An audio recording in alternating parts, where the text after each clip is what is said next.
administration is considering banning U.S. citizens from traveling to North Korea after the death of Otto Warmbier. The 22-year-old college student was arrested in the country last year for allegedly stealing a propaganda poster from his hotel. Warmbier was in a coma when he was released last week. He died in Ohio on Monday. Ben Tracy is in Beijing this morning. He reported from North Korea in April. Ben, good morning. Good morning. So the tour group that took Otto Warmbier to North Korea is based here in China, and they say after his death they're no longer going to take Americans there because it's just too risky. And we talked to another tour group that says they may do the same. Before his arrest, Otto Warmbier seemed to be having a good time in North Korea. Newly released pictures show him with his tour group posing in front of statues of the country's leaders and sampling North Korean food.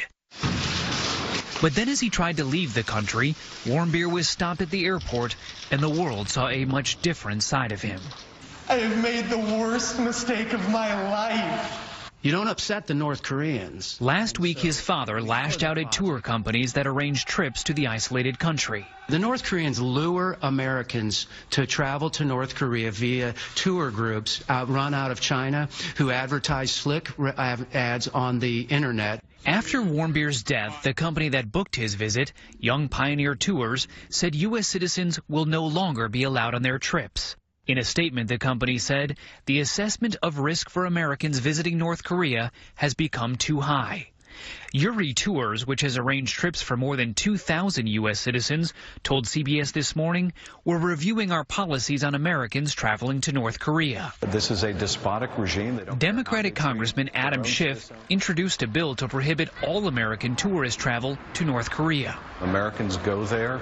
They're often taken hostage, essentially, and the North uses them as bargaining chips. The State Department says at least 16 Americans have been detained by North Korea in the last 10 years.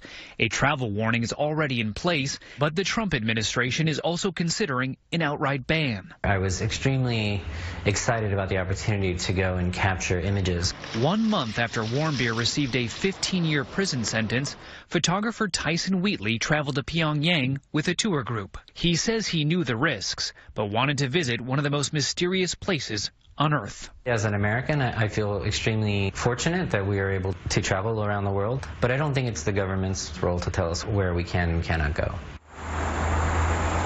Now, Tyson Wheatley says that his tour group was explicitly told not to take pictures of instruction and not to fold up or throw away a newspaper that had Kim Jong-un's picture on it.